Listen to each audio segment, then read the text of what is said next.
Welcome to VAR India News Hour. Hopes are e-Rupee to boost India's fintech sector. With the newly launched e-Rupee digital payments platform, India has now taken its first step towards having its own digital currency.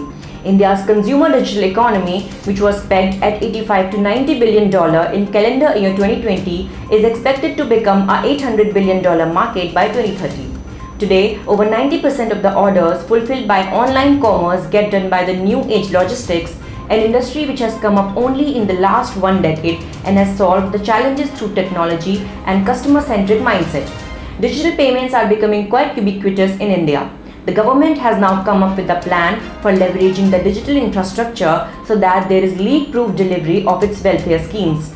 Now, e-Rupee can be comparable to a prepaid voucher that is redeemable at specific centers. What is even more special about it is that one does not need any credit or debit card, mobile app or internet banking to use it. Developed by NPCI in collaboration with the Department of Financial Services, Ministry of Health and Welfare and National Health Authority, e-Rupee seeks to connect beneficiaries and service providers digitally, making it a personal purpose-specific payments platform. The Indian economy has always been largely cash dependent, while the government has been making efforts to digitize the economy. Still much remains to be done. With this new platform, the government hopes to encourage as well as accelerate the adoption of digital payments and bring down the cash to GDP ratio. With more and more people overcoming their wariness about digital transactions, fintech in turn will be able to reach out to more consumers who had earlier been left out by the formal economy and financial services sector, especially in rural India.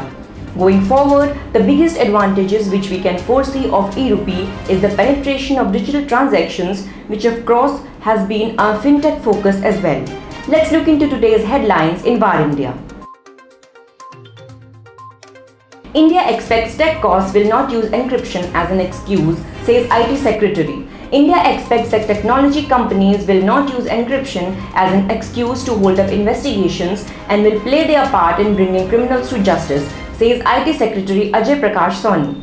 He further said, when it is necessary to come to the assistance of law enforcement agencies to bring perpetrators of wrongdoing to justice, then we expect that encryption will not be held up as a silly excuse to deny that. He added,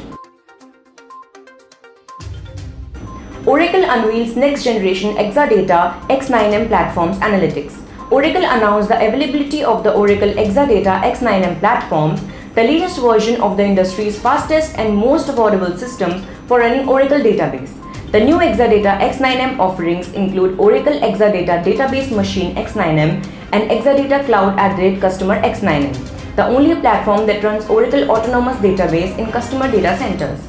Customers around the globe run their businesses on Exadata, including Equinix, Hyundai Home Shopping, Intel, Korea Credit Bureau, NEC, Telefonica, Tisco, and Tractor Supply.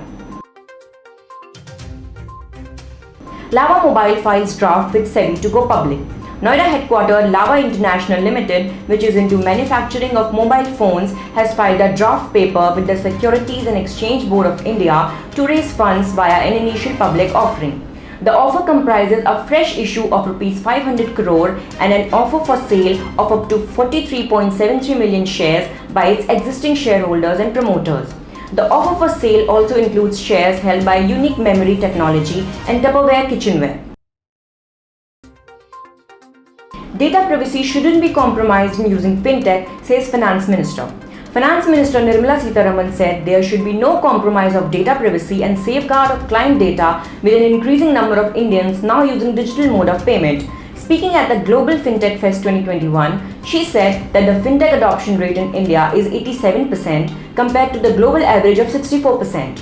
No wonder India is a prime destination for digital payments, she further said while addressing the fintech industry. The value of digital transactions jumped to Rs 6 lakh crore in January to August 2021 from Rs 4 lakh crore and Rs 2 lakh crore in 2020 and 2019 respectively.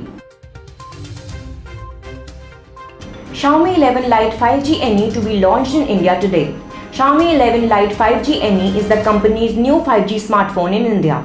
It was unveiled at a global event mid-September and has been launched in the Indian market at the price of Rs 23,500 for 6GB plus 128GB and Rs 25,500 for 8GB plus 128GB. The phone includes triple rear cameras and a flat 10-bit AMOLED display, and the phone has a side-mounted fingerprint scanner as well. That's it for now. Please like, share, comment and subscribe to VAR India News Magazine. Stay tuned. Thank you.